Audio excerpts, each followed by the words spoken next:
ಏನಾದ್ರೂ ಇದಾಗ್ಬಿಟ್ರೆ ಬೇಡಪ್ಪ, ಒಂಚೂರು ನೆಗೆಟಿವ್ ಆಗ್ಬಿಟ್ರೆ ಕಷ್ಟ. ಅಶ್ವಿನಿ ಗೌಡ ಒಳಗಡೆ ಏನು ಇರಲ್ಲ, ಆಚೆ ಕಡೆ ತುಂಬಾ ಜೋರಾಗಿ ಮಾತಾಡ್ತಾರೆ. ಫ್ಯಾಕ್ಟ್ ಬಿಗ್ ಬಾಸ್ ಮನೇಲಿ. ಬಟ್ ನೀವ್ ಆತರ ಯೋಚನೆ ಮಾಡಿ ಮಾಡಿ ಅದು ಕಳ್ದೋದ್ರೆ ನೀವ್ ಅದ್ರಲ್ಲಿ.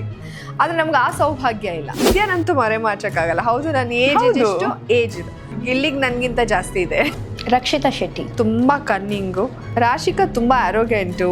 ಸೂರಜ್ ಅವರು ಬಾಡಿ ಲ್ಯಾಂಗ್ವೇಜು, ಅವರ ಭಾಷೆ ಅಂದ್ರೆ ಎಷ್ಟು ಕೀಳ್ಮಟ್ಟದ ಆಲೋಚನೆ ಇದೆ ಮನುಷ್ಯನಿಗೆ ಅಂದ್ರೆ ಅವನ ಆಲೋಚನೆನೂ ಅದೇ, ಅವನು ಅದೇ ಅನ್ಸುತ್ತೆ. ಧ್ರುವಂತ್ ಮಾತಾಡು ಸಾಕು, ಮೌನ ಬಿಸಾಕು, ಹೋರಾಡುವ ದಿಲ್ಲಿದೆ.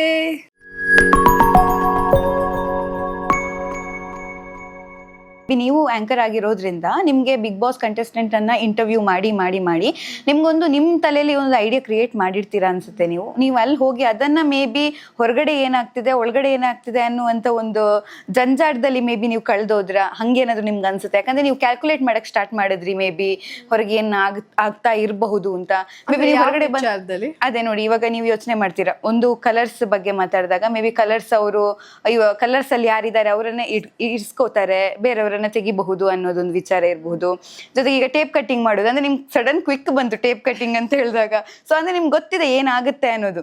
ಮೇ ಬಿ ನಿಮ್ಗೆ ಅಷ್ಟು ಕ್ಲಿಯರ್ ಐಡಿಯಾ ಇರೋದ್ರಿಂದ ಹಿಂಗಾಗುತ್ತೆ ಹಿಂಗಿರ್ಬೋದು ಅಂತ ಹೇಳೋದ್ರಿಂದ ಮೇ ಬಿ ನಿಮ್ಗೆ ಅದು ನೆಗೆಟಿವ್ ಆಯ್ತಾ ಮೇ ಬಿ. ಅಂದ್ರೆ ಹಂಗಿರಲ್ಲ ಫ್ಯಾಕ್ಟ್ ಬಿಗ್ ಬಾಸ್ ಮನೇಲಿ. ಬಟ್ ನೀವ್ ಆತರ ಯೋಚನೆ ಮಾಡಿ ಮಾಡಿ ಅದು ಕಳ್ದೋದ್ರೆ ನೀವು ಅದ್ರಲ್ಲಿ? ಇಲ್ಲ, ಆಕ್ಚುಲಿ ನಾನು ಅದನ್ನ ಹೇಳಿದ ರೀತಿನೇ ಬೇರೆ, ಅದು ಬೇರೆ ರೀತಿನೇ ಅರ್ಥೈಸ್ಕೊಳ್ತು. ನಾನು ಏನ್ ಹೇಳಿದ್ದು ಅಂದ್ರೆ, ಕಲರ್ಸ್ ಬಿಟ್ಬಿಡಿ, ಯಾವುದೇ ಒಂದು ಸಂಸ್ಥೆ ತಗೊಳ್ಳಿ, ಅಂದ್ರೆ ಈ ತರ ಎಂಟರ್ಟೈನ್ಮೆಂಟ್ ಚಾನೆಲ್ಸ್ ಯಾವ್ದಾದ್ರು ಒಂದು ಪ್ರೋಗ್ರಾಮ್ ಅಲ್ಲಿ ಅವರಿಗೆ ಜನ ಬೆಂಬಲ ಅಥವಾ ಫ್ಯಾನ್ ಫಾಲೋವಿಂಗ್ ಇದ್ರೆ ಅವ್ರನ್ನ ಒಂದು ಪುಷ್ ಕೊಡ್ತಾರೆ, ಎತ್ತಾರೆ ಅನ್ನೋ ಥರ ಹೇಳಿದೆ. ಯಾಕಂದರೆ ಆ ಫ್ಯಾನ್ ಫಾಲೋವಿಂಗ್ ಓಟಾಗಿ ಕನ್ವರ್ಟ್ ಆಗಿ ಅದು ನಂಬರ್ಸ್ ಅಂದರೆ TRP ಆಗಿ ಕನ್ವರ್ಟ್ ಆದಾಗ ಅವರು ಈ ನಮಗೆ ಗೇಮಿಗೆ ಇನ್ನೂ ಬೇಕು ಅಂದಾಗ ಅವ್ರನ್ನ ಉಳಿಸ್ಕೋತಾರೆ.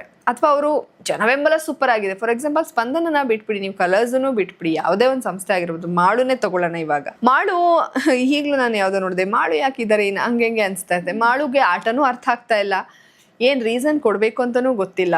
ಪಾಪ ತುಂಬ ಒಳ್ಳೆ ಮನುಷ್ಯ, ಬಟ್ ಬಿಗ್ ಬಾಸ್ಗೆ ಆಟಕ್ಕಲ್ಲ ಅವ್ರ ಇನ್ನೋಸೆನ್ಸ್.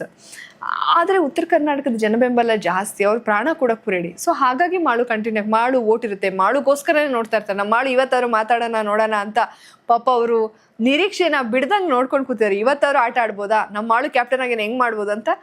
ಅಲ್ಲಿ ಜನ ಹಾಗೆ ಆ ಪ್ರೀತಿನೇ ಬೇರೆ, ಅದೆಲ್ಲ ಅದೃಷ್ಟ ಪುಣ್ಯ ಆ ಜಾಗದಲ್ಲಿ ಹುಟ್ಟಿರೋದು ಅವರು. ಅಂದರೆ ನೋಡಿ, ನಮಗೆಲ್ಲ ಆ ಭಾಗ್ಯ ಇಲ್ಲ. ದೇವ್ರಿಗೆ ಆಟ ಅರ್ಥ ಆಗುತ್ತೆ, ಮಾತು ಚೆನ್ನಾಗಿದೆ, ನೋಡಕ್ಕೆ ಆದರೆ ನಮ್ಗೆ ಆ ಸೌಭಾಗ್ಯ ಇಲ್ಲ. ಹಾಗೆ ಒಬ್ರು ಒಂದು ಕೊಟ್ಟಿದ್ರೆ ಒಂದು ಕಿತ್ಕೊಳ್ತಾನೆ ದೇವರು ಅನ್ನೋದು ಎಷ್ಟು ಸತ್ಯನೋ, ಅವರಲ್ಲಿ ಹುಟ್ಟಿರೋದೇ ಅವರೆಲ್ಲ ಪುಣ್ಯವಂತರು. ಯಾಕಂದ್ರೆ ಅವ್ರು ಪ್ರಾಣ ಕೊಡೋಕ್ಕೂ ರೆಡಿ. ಆ ಭಾಗದ ಜನ ಎಲ್ಲ ಅಯ್ಯೋ ನಮ್ಮವನು ಅಂತ ಮೆರೆಸ್ಬಿಡ್ತಾರೆ.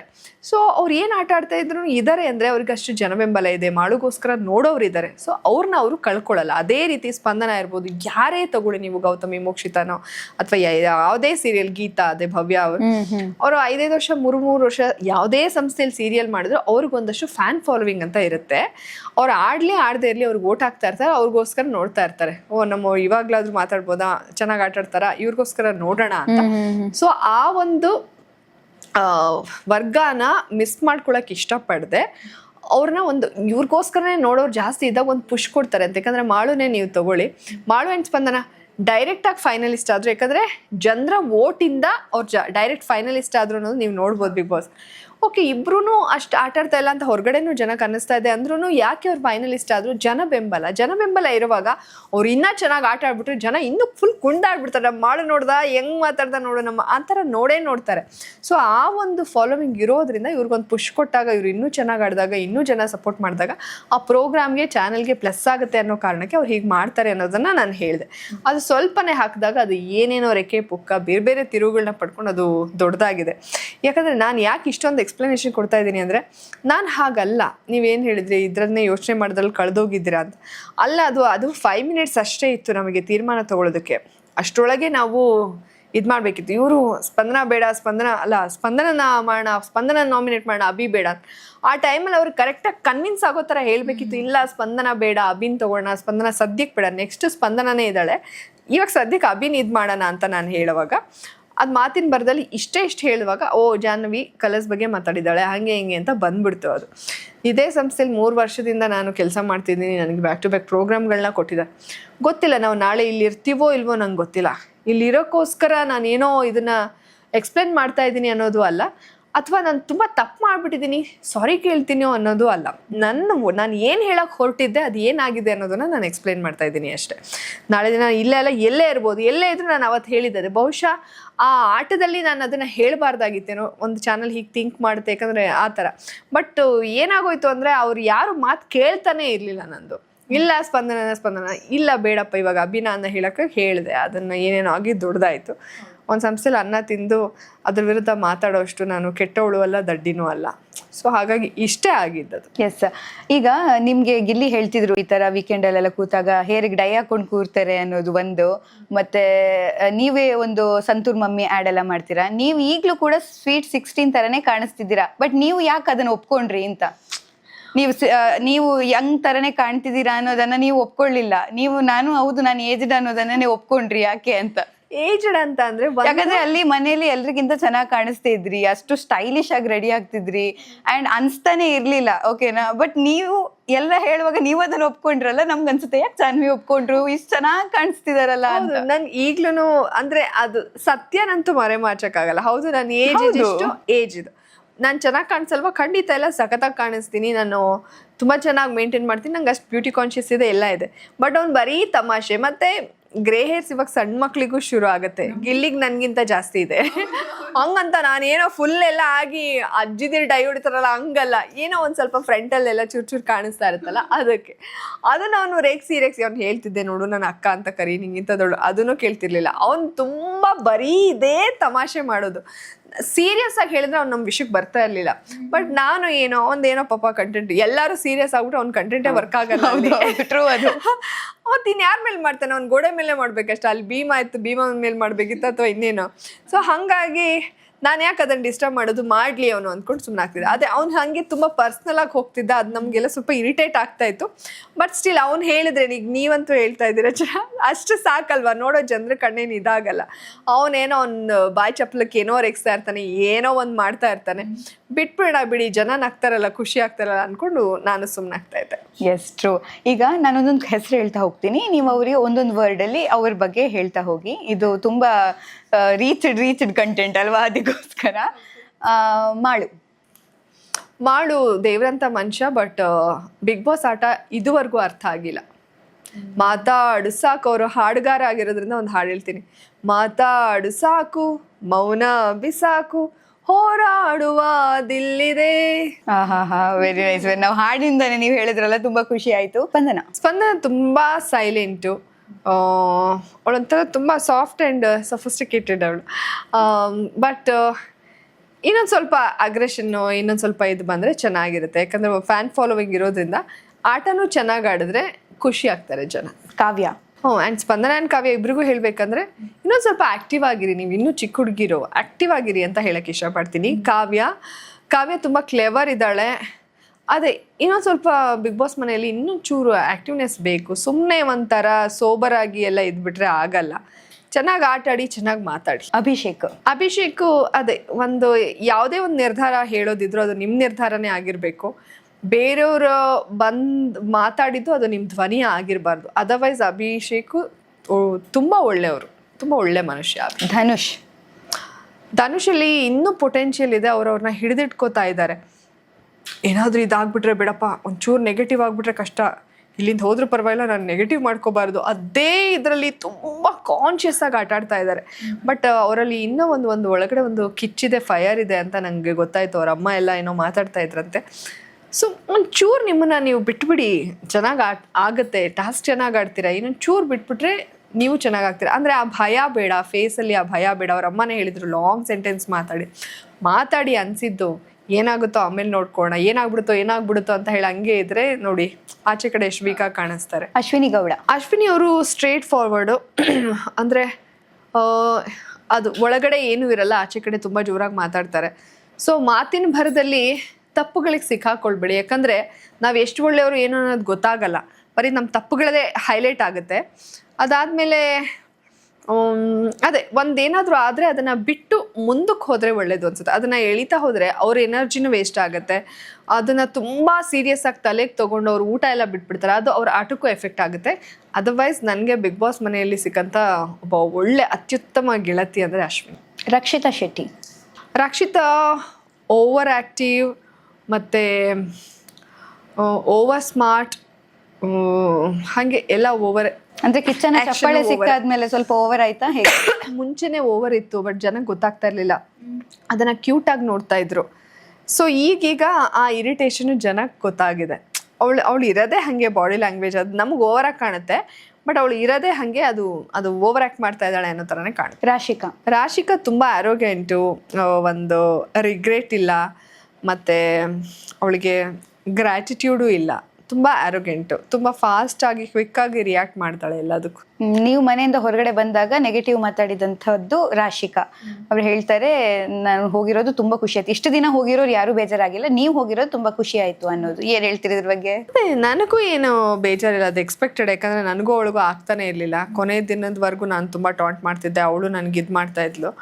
ಸೊ ಅದು ಎಲ್ಲ ಏನೇನಾಗಿತ್ತು ಅದು ಒಂಥರ ನಮ್ಮಿಬ್ರದ್ದು ಸರಿ ಹೋಗಲೇ ಇಲ್ಲ, ಏನಾದರೂ ಒಂದು ಆಗ್ತಾನೆ ಇತ್ತು. ನನಗೆ ಮನುಷ್ಯನಿಗೆ ಒಂದು ಸ್ವಲ್ಪನಾದ್ರೂ ಗ್ರ್ಯಾಟಿಟ್ಯೂಡೋ ಅಥವಾ ಏನೋ ಒಂದು ಇರಬೇಕು, ಆ ಗೆಸ್ಚರ್ ಯಾವುದು ಇಷ್ಟ ಆಗ್ತಾ ಇರಲಿಲ್ಲ, ನಾನು ಟಾಂಟ್ ಮಾಡ್ತಾ ಇದ್ದೆ.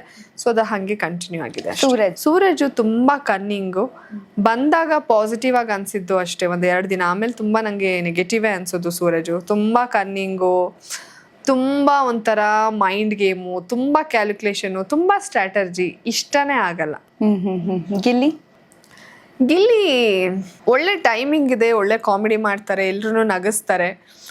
ಬಟ್ ನಗಿಸೋ ಬರದಲ್ಲಿ ಸ್ವಲ್ಪ ಹೀಗೆ ಪರ್ಸ್ನಲ್ ತೊಗೊಂಡು ನಗಿಸ್ತಾರೆ. ಅದು ಎದುರಾಳಿ ವ್ಯಕ್ತಿಗೆ ಕೆಲವೊಂದು ಇಷ್ಟ ಆಗುತ್ತೆ, ಕೆಲವೊಂದು ಇಷ್ಟ ಆಗಲ್ಲ. ಅಂದರೆ ಟೇಕನ್ ಫಾರ್ ಗ್ರಾಂಟೆಡ್ ಥರ ಆಗ್ತಾ ಇದೆ ಅವ್ನ ಕಾಮಿಡಿ. ಒಳಗಡೆ ತುಂಬ ಇರಿಟೇಟ್ ಆಗ್ತಾ ಇದೆ ಅದು ತುಂಬ ಜನಕ್ಕೆ. ನೀನು ಕಾಮಿಡಿ ಮಾಡು, ಬಟ್ ಯಾವ ಟೈಮಲ್ಲಿ ಮಾಡ್ಬೇಕು ಆ ಟೈಮಲ್ಲಿ ಮಾಡು. ಟಾಸ್ಕನ್ನು ನೀನು ಕಾಮಿಡಿಯಾಗೆ ನೋಡ್ತೀಯ, ಟಾಸ್ಕ್ನೆಲ್ಲ ಹಾಳು ಮಾಡಿಬಿಡ್ತೀಯ. ಸೊ ಅವ್ನು ಸೀರಿಯಸ್ ಆಗಿ ಇದ್ದಿದ್ದು ನಾನು ನೋಡೇ ಇಲ್ಲ. ಸೊ ಹಾಗಾಗಿ ಗಿಲ್ಲಿ ಕಾಮಿಡಿ ಬಿಟ್ಟರೆ ಗಿಲ್ಲಿ ಏನು ಅಂದರೆ ನಂಗೆ ಏನೂ ಗೊತ್ತಾಗ್ತಾ ಇಲ್ಲ. 2 ತಿಂಗಳಲ್ಲಿ ನಾನು ಏನೂ ನೋಡಿಲ್ಲ. ರಘು ಟಾಸ್ಕ್ ಬಂದಾಗ ಚೆನ್ನಾಗಿರ್ತಾರೆ, ಸಕ್ಕತ್ತಾಗಿ ಮಾಡ್ತಾರೆ, 100% ಕೊಡ್ತಾರೆ. ಟಾಸ್ಕ್ ಆದಮೇಲೆ ಎಲ್ಲೂ ಕಾಣೋದೇ ಇಲ್ಲ, ಫುಲ್ ಸೈಲೆಂಟು, ಸುಮ್ಮನೆ ಕೂತಿರ್ತಾರೆ, ಗಿಲ್ಲಿಗೆ ಜೋಗುಳ ಹಾಡ್ತಾ ಇರ್ತಾರೆ. ಅದೇ ಟಾಸ್ಕ್ ಇಲ್ಲ ಅಂದರೆ ರಘುನ ಹುಡುಕ್ಬೇಕು ಮನೇಲಿ. ಧ್ರುವಂತು ಏನಾದರೂ ಒಂದು plan A, plan B, plan C, plan D, ಹಂಗೆ ಏನೇನೋ ರೆಡಿ ಮಾಡ್ಕೊಂಡಿರ್ತಾರೆ. ಇದು ವರ್ಕ್ ಆಗಲಿಲ್ಲ ಅಂದರೆ ಇದು ವರ್ಕ್ ಆಗಲಿಲ್ಲ ಅಂದರೆ ಇದು ಅಂತ. ಸೊ ನಂಬೋಕೆ ಯೋಗ್ಯವಲ್ಲದ ಒಬ್ಬ ವ್ಯಕ್ತಿ, ಮತ್ತು ಕೀಳು ಮಟ್ಟದ ಆಲೋಚನೆ ಮಾಡುವಂಥ ಒಬ್ಬ ವ್ಯಕ್ತಿ ಅಂತಂದರೆ ಅದು ಧ್ರುವಂತ್. ಯಾಕಂದರೆ ನಿಮ್ಮ ವಿಚಾರದಲ್ಲೂ ಒಂದು ಮಾತನ್ನು ಹೇಳಿದ್ದಾರೆ. ಸೊ ಅದು ಕೇಳಿದಾಗ ನಿಮ್ಗೆ ಹೆಂಗೆ ಅನಿಸ್ತು? ಸಡನ್ಲಿ ಒಂದು ಈ ಥರನೂ ಯೋಚನೆ ಮಾಡ್ಬೋದು ಅಂತ. ಹೌದು, ಅಂದರೆ ಎಷ್ಟು ಕೀಳ್ಮಟ್ಟದ ಆಲೋಚನೆ ಇದೆ ಮನುಷ್ಯನಿಗೆ ಅಂದರೆ ಅವನ ಆಲೋಚನೆನೂ ಅದೇ, ಅವನು ಅದೇ ಅನಿಸುತ್ತೆ. ಅದಕ್ಕೋಸ್ಕರ ಇನ್ನೊಬ್ರ ಬಗ್ಗೆ ಆ ಥರ ಜಡ್ಜ್ ಮಾಡ್ತಾನೆ. ಬಹುಶಃ ಅವನ ಆಲೋಚನೆ ಹಂಗಾದರೆ ಮಾತ್ರ ನಾವು ಇನ್ನೊಬ್ರ ಬಗ್ಗೆ ಹಂಗೆ ಯೋಚನೆ ಮಾಡೋಕ್ಕೆ ಸಾಧ್ಯ. ಸೊ ಇಷ್ಟೊಂದು ಚೀಪ್ ಗಿಮಿಕ್ ಎಲ್ಲ ಬೇಡ ಧ್ರುವಂತ ಬಿಗ್ ಬಾಸ್ಗೋಸ್ಕರ. ಕಾಕ್ರೋಚ್ ಸುದಿ ಹೊರಗಡೆ ವಿಲನ್ನು, ಒಳಗಡೆ ಅವರು ಹೀರೋ. ತುಂಬ ಸಾಫ್ಟು, ತುಂಬ ಒಳ್ಳೆಯವರು. ಒಂಥರ ಖುಷಿ ಆಗುತ್ತೆ ಅವರ ಲವ್ ಸ್ಟೋರಿ ಪ್ರತಿಯೊಂದು ಕೇಳಿದಾಗ, ತುಂಬಾ ಖುಷಿ ಆಗುತ್ತೆ. Cute love story. ಮಿಸ್ ಮಾಡ್ತೀನಿ ಬಿಗ್ ಬಾಸ್ ಮನೇಲಿ ನನಗೆ ಸಿಕ್ಕ ಒಬ್ಬ ಫ್ರೆಂಡ್ ಅಂದರೆ ಅದು ಸುದಿ. ರಿಷಾ ಬಗ್ಗೆ ನನಗೇನಪ್ಪ ಏನೇ ಮಾತಾಡಿದ್ರು ಅದು ವೇಸ್ಟ್ ಅನಿಸುತ್ತೆ. ನನಗೊಂದು ಚೂರು ಇಷ್ಟ ಆಗಲ್ಲ. ಅವರು ಬಾಡಿ ಲ್ಯಾಂಗ್ವೇಜು, ಅವರ ಭಾಷೆ ಯಾವುದು ನನಗೊಂದು ಚೂರೂ ಇಷ್ಟ ಆಗಿಲ್ಲ. ಕೆಲವ್ರು ಹೀಗೆ ಬಂದು ಹೇಳ್ತಾರೆ, ಏನೋ ಚಂಬು ಬಕೆಟು ತಮ್ಮನೇಲಷ್ಟೇ ನೋಡಿದ್ದೆ. ನನಗೆ ಗೊತ್ತು ಅವ್ರ ಬಗ್ಗೆ ಇನ್ನೇನು ನೋಡೋದೇ ಬೇಕಾಗಿಲ್ಲ, ನನಗೆ ಒಳಗಡೆಯಿಂದನೇ ಜಡ್ಜ್ಮೆಂಟ್ ಇರುತ್ತೆ. ಅದೇ ನನಗೆ ಏನೋ ಒಂಥರ ಏನೋ ಅನ್ನಿಸ್ಲೇ ಇಲ್ಲ. ಅವ್ರ ಜೊತೆ ಮಾತಾಡಿದ್ರೆ ನಮ್ಮ ಮರ್ಯಾದೆ ಹೋಗುತ್ತೆ ಅಂತ ನಾನು ಒಂದು 5 ದಿವಸದಿಂದ ಮಾತಾಡ್ತಾ ಇರಲಿಲ್ಲ. ನನಗೆ ಒಂಚೂರು ಇಷ್ಟ ಆಗದೆ ಇರೋ ಕ್ಯಾರೆಕ್ಟರ್ ಅಂದರೆ ಬಿಗ್ ಬಾಸ್ ಮನೆಯಲ್ಲಿ ರಿಷಾ. ಜಾಹ್ನವಿ ತುಂಬ ಚೆನ್ನಾಗಿ ಆಟ ಆಡಿದ್ದಾಳೆ, ಅನಿಸಿದ್ದನ್ನು ನೇರವಾಗಿ ಹೇಳಿದ್ದಾಳೆ. ಅದರಲ್ಲಿ ಕೆಲವೊಂದು ತಪ್ಪುಗಳು ಕೂಡ ಆಗಿದೆ, ಹೊರಗಡೆ ನೆಗೆಟಿವ್ ಆಗಿ ಕಾಣ್ಬೋದೇನೋ. ಬಟ್ ಆಟ ಅಂತ ಹೋದಾಗ 100% ಕೊಟ್ಟಿದ್ದೀನಿ. ನೆಗೆಟಿವ್ ಆಗುತ್ತೋ ಪಾಸಿಟಿವ್ ಆಗುತ್ತೋ ಅನ್ನೋ ಕನ್ಫ್ಯೂಷನಲ್ಲಿ ಇದ್ದಿಲ್ಲ. ಟಾಸ್ಕ್ ಅಂತ ಬಂದಾಗೂ ಮಾಡಿದ್ದೀನಿ, ಅಡುಗೆ ಅಂತ ಬಂದಾಗಲೂ ಮಾಡಿದ್ದೀನಿ. ಜಾಹ್ನವಿ ಆಲ್ರೌಂಡರ್. ನನಗೆ ಇಂಪಾರ್ಟೆಂಟ್ ಆಗಿ ನಿಮ್ಮ ಸ್ಕಿನ್ ಕೇರ್ ರುಟೀನ್ ತಿಳ್ಕೊಬೇಕು ಅಂತ. ಏನೆಲ್ಲ ಸ್ಕಿನ್ ಕೇರ್ ಮಾಡ್ತಿದ್ರಿ ಬಿಗ್ ಬಾಸ್ ಮನೆಯಲ್ಲಿದ್ದಾಗ? ಬಿಗ್ ಬಾಸ್ ಮನೆಯಲ್ಲಿದ್ದಾಗ ಮಾಡ್ತಾಯಿದ್ದೆ. ಬೆಳಿಗ್ಗೆ ಸ್ನಾನ ಆದಮೇಲೆ ನಾನು ಮಾಯ್ಶ್ಚರೈಸರು, ಸನ್ಸ್ಕ್ರೀನು, ಅದಾದಮೇಲೂ ಮೇಕಪ್ ಮಾಡ್ಕೊತಾ ಇದ್ದೆ. ಸನ್ಸ್ಕ್ರೀನ್ ಮೇಲೇ ಮೇಕಪ್ ಮಾಡ್ಕೋಬೇಕು. ಆಮೇಲೆ ಮೇಕಪ್ ರಿಮೂವ್ ಆದಮೇಲೆ ಮತ್ತೆ ಮಾಯ್ಶ್ಚರೈಸರು, ಸನ್ಸ್ಕ್ರೀನು, ಸಿರಮ್ ಯೂಸ್ ಮಾಡ್ತಾಯಿದ್ದೆ. ಅಷ್ಟೇ. ಒಂದೊಂದು ಸಲ ಹೆಡ್ ಮಸಾಜ್ ಎಲ್ಲ ಮಾಡಿಸ್ಕೋತಾ ಇದ್ದೆ, ಆಯಿಲ್ ಮಸಾಜ್ ಎಲ್ಲ. ಅಷ್ಟೇ ನಂದು. ಈಗ ಹೇರ್ ಸ್ಟೈಲ್ ಎಲ್ಲ ನೀವೇ ಮಾಡ್ಕೊಳ್ತಿದ್ರ? ನಂಗೆ ಹೇರ್ ಸ್ಟೈಲ್ ಎಲ್ಲ ತುಂಬಾ ಯುನೀಕ್ ಅನ್ಸಿತ್ತು. ಯಾರಾದ್ರೂ ಸಪೋರ್ಟ್ ಇಲ್ಲದೆ ಹೆಂಗ್ ಮಾಡ್ತಾರಪ್ಪ ಅನ್ನೋದು ಒಂದು ಕ್ಯೂರಿಯಾಸಿಟಿ. ಹೆಂಗ್ ಮಾಡ್ತಿದ್ರಿ ಹೇರ್ ಸ್ಟೈಲ್? ಮತ್ತೆ ಅಲ್ಲೆಲ್ಲ ಹುಡುಗಿಯರು ಹೆಂಗ್ ಮಾಡ್ತಾರೆ ಹೇರ್ ಸ್ಟೈಲ್? ಅವ್ರವ್ರೆ ಹೇರ್ ಸ್ಟೈಲ್ ಎಲ್ಲ ಆಕ್ಚುಲಿ ಅಲ್ಲೆಲ್ಲ ಸ್ಟ್ರೈಟ್ನರು ಅದು ಇದು ತ್ರಿಬಲ್ ಟಾಂಗ್ ಎಲ್ಲ ಇತ್ತು. ಬಟ್ ಅದೇ ನನ್ಗನ್ಸುತ್ತೆ ಹೇರ್ ಸ್ಟೈಲ್ ಸ್ವಲ್ಪ ಮಾಮೂಲಿ ಪೋನಿ ಹಾಕ್ತಾ ಇದ್ದೆ, ಸ್ಟ್ರೈಟು ಅಥವಾ ಸ್ವಲ್ಪ ಕರ್ಲು ಹಾಗೆ. ಬಟ್ ಹೇರ್ ಸ್ಟೈಲ್ ಎಲ್ಲ ನಾವೇ ಮಾಡ್ಕೋತಾ ಇದ್ದಿದ್ದು. ಸ್ವಲ್ಪ ಬನ್ ಹಾಕೋವಾಗೆಲ್ಲ ಹೆಲ್ಪ್ ಮಾಡ್ತಾ ಇದ್ರು. ಅದರ್ವೈಸ್ ಅದೇ ಅನ್ಕೊಳ್ಳೋಣ ಕರ್ಲ್ ಮಾಡಿಸ್ಕೊಳ್ಳೋಣ ಹಾಗೆ. ಬಟ್ ಅವರೇ ರೆಡಿ ಆಗೋದ್ರಲ್ಲಿ ಬ್ಯುಸಿ ಆಗಿರ್ತಾ ಇದ್ರು. ಹಾಗಾಗಿ ನಾನು ಏನಷ್ಟು ಯಾರ್ದು ಸಪೋರ್ಟ್ ಕೇಳಕ್ ಆಗ್ತಿರ್ಲಿಲ್ಲ. ಹೇರ್ ಸ್ಟೈಲು ಮೇಕಪ್ಪು ಎಲ್ಲ ನಾನೇ ಮಾಡ್ಕೊಳ್ತಾ ಇದ್ದಿದ್ದು. ಅದೇ ಬನ್ ಹಾಕ್ಕೊಳ್ಳುವಾಗ ಮಾತ್ರ ಸ್ವಲ್ಪ ಹೆಲ್ಪ್ ತಗೋತಾ ಇದ್ದೆ. ಅಶ್ವಿನಿ, ಕಾವ್ಯ ಅವ್ರದ್ದೆಲ್ಲ ಹೆಲ್ಪ್ ತಗೋತಾ ಇದ್ದೆ. ಎಸ್, ನೀವು ಬಿಗ್ ಬಾಸ್ ಮನೆ ಹೋಗೋದಕ್ಕಿಂತ ಮುಂಚೆ, ಅದಕ್ಕಿಂತ ಹೋದ್ಮೇಲೂ ಬಂದಿರುವಂತಹ ನೆಗೆಟಿವ್ ಕಮೆಂಟ್ಗಳನ್ನು ಹೇಗೆ ರಿಸೀವ್ ಮಾಡಿದ್ರಿ ಅಂತ? ಯಾಕಂದರೆ you are strong, but still ಆ ಥರ ಕಮೆಂಟ್ಗಳನ್ನು ನೋಡಿದಾಗ ನೀವೊಂದು ಇನ್ನರ್ ಫೀಲಿಂಗ್ ಇರುವಂತಹ ಜಾಹ್ನವಿ, ನೀವೊಬ್ಬರೇ ಇದ್ದಾಗ ಯೋಚನೆ ಮಾಡುವಂತಹ ರೀತಿ, ಅಥವಾ ಹೆಂಗೆ ತಗೊಂಡ್ರಿ ಆ ಕಮೆಂಟ್ಸ್ಗಳನ್ನೆಲ್ಲ? ಇಲ್ಲ, ನಂಗೆ ಗೊತ್ತಿತ್ತು ಬಿಗ್ ಬಾಸ್ ಅಂತ ಹೋದಾಗ ಒಂದು ಪಾಸಿಟಿವ್ ಆಗುತ್ತೆ, ಇಲ್ಲ ಎಕ್ಸ್ಟ್ರೀಮ್ ನೆಗೆಟಿವ್ ಆಗುತ್ತೆ ಅಂತ. ಅದೆರಡೂ ನಾವು ತಗೋಬೇಕು. ನಾನು ನೆಗೆಟಿವ್ ಕಮೆಂಟ್ಗಳನ್ನ ನೋಡೋದಿರಲಿ, ನಾನು ಎಷ್ಟು ಪಾಸಿಟಿವ್ ಅಂದರೆ ಏನಾದರೂ ಒಂದು ಆಗುತ್ತೆ ಅಂದರೆ ಅದಕ್ಕೇನೋ ರೀಸನ್ ಇರುತ್ತೆ ಬಲವಾಗಿ ಅನ್ನೋ ಥರನೇ ನಾನು ನಂಬ್ತೀನಿ. ಯಾಕಂದರೆ ಯಾವತ್ತೂ ನಾನು ತಪ್ಪು ಮಾಡಿದವಳು ಅಥವಾ ನನ್ನಿಂದ ತಪ್ಪಾಗಿದೆ ಅಂತ ಹೇಳಿ ಹೊರಗಡೆ ಏನೋ ಬಿಂಬಿಸ್ತಾ ಇರ್ತಾರೆ, ಅಥವಾ ಏನೋ ಆಗ್ತಾ ಇದೆ ಅಂದರೆ ಅದಕ್ಕೇನೋ ರೀಸನ್ ಇರ್ಬೋದು ಅಂತಲೇ ಅನ್ಕೋತೀನಿ. ನಾನು ಅದ್ರ ಬಗ್ಗೆ ಜಾಸ್ತಿ ತಲೆ ಕೆಡಿಸ್ಕೊಳ್ಳಲ್ಲ, ಮುಂದಾಗೋದನ್ನೇ ನಾನು ನೋಡ್ತೀನಿ ಅಷ್ಟೇ. ಇದೆಲ್ಲ ಪಾರ್ಟ್ ಆಫ್ ಗೇಮ್ ಅಲ್ವಾ. ಒಳಗಡೆ ಹಬ್ಬ ಅಂದರೆ ನಾವು ಏನು ಕಾಫಿ ಪುಡಿ ಕದಿಯೋದೋ ಅಥವಾ ಇನ್ಯಾರಿಗೋ ಏನೋ ಅನ್ನೋದೋ, ಏನೋ ಜಗಳದಲ್ಲೇ ಏನೋ ಹೋಗೋ ಬರೋ ಅಷ್ಟು ಬಿಟ್ಟರೆ ನಾನು ಯಾರಿಗೂ ಹೊಡೆದಿಲ್ಲ. ಮಾತಿನ ಭರದಲ್ಲಿ ಕೆಟ್ಟ ಪದಗಳನ್ನ ಮಾತಾಡಿಲ್ಲ. ನಾನು ಯಾರ ಮನಸ್ಸು ನೋಯಿಸಿಲ್ಲ. ಜಗಳ ಆಡ್ತಿದ್ದೆ, 10 ನಿಮಿಷ ಬಿಟ್ಟು ನಾನು ಮಾತಾಡಿಸ್ತಾ ಇದ್ದೆ. ಅನ್ಸಿದ್ದ ನೇರವಾಗಿ ಹೇಳಿದ್ದೀನಿ. ಹಿಂದೊಂದು ಮುಂದೊಂದು ಬೆನ್ನಿಗೆ ಚೂರಿ ಅಂತೂ ಹಾಕಿಲ್ಲ. ಅನ್ಸಿದ್ದು ಮುಖಕ್ಕೆ ಹೊಡೆದು ಹೇಳಿದ್ದೀನಿ. ಸೊ ನಾನೇನು ಅನ್ನೋ ಒಂದು ಕ್ಲಾರಿಫಿಕೇಶನ್ ಅವ್ರಿಗೆ ಸಿಕ್ಕಿರುತ್ತೆ. ಜಾನ್ವಿ ಹೆಂಗೆ ಅಂತ ಹೇಳಿ ಅರ್ಥ ಮಾಡ್ಕೊಳ್ಳೋ ಥರ ಕನ್ಫ್ಯೂಸ್ ನಾನು ಯಾರಿಗೂ ಮಾಡಿಲ್ಲ. ಸೊ ಹಾಗಾಗಿ ನಾನು ನೇರವಾಗಿದ್ದಿದ್ದು ನನಗೆ ಯಾವುದೇ ಒಂದು ರಿಗ್ರೆಟ್ ಇಲ್ಲ. ಆಚೆ ಕಡೆ ಬಂದಮೇಲೂ ಏನಾಗುತ್ತೋ ಆಗಲಿ ಅಲ್ವಾ, ಹುಟ್ಟಿಸಿದ್ದೇವರು ಹುಲ್ಮೇಯಿಸಲ್ಲ ಅಂತಲೇ ಇದೆ. ನೋಡೋಣ ಏನೇನಾಗುತ್ತೋ ತಗೊಳ್ಳೋಣ. ಆಗಿದ್ದಾಗೋಗಿದೆ. ಅದ್ರ ಬಗ್ಗೆ ನನಗೆ ಯಾವುದೂ ನಿಜವಾಗ್ಲೂ ಒಂಚೂರು ರಿಗ್ರೆಟ್ ಇಲ್ಲ. ನೆಗೆಟಿವ್ ಕಮೆಂಟ್ ಅದು ಇದ್ದಿದ್ದೆ. ನೀವು ಎಷ್ಟೇ ಪಾಸಿಟಿವ್ ಆಗಿದ್ರು ತಪ್ಪು ಹುಡುಕೋರು ಇದ್ದೇ ಇರ್ತಾರೆ. ಅದ್ರ ಬಗ್ಗೆ ನಾನು ಏನೂ ತಲೆ ಕೆಡಿಸ್ಕೊಳ್ಳಲ್ಲ. ಇನ್ನೂ ಎಷ್ಟೋ ನನ್ನ ಬಗ್ಗೆ ನೆಗೆಟಿವ್ ಟ್ರಾಲ್ ನೋಡಿ ನಾನು ಎಂಜಾಯು ಕೂಡ ಮಾಡ್ತೀನಿ. ಅಯ್ಯೋ ಹಿಂಗೆಲ್ಲ ಮಾಡ್ತಾರಾ ಅಂತ ಹೇಳಿ.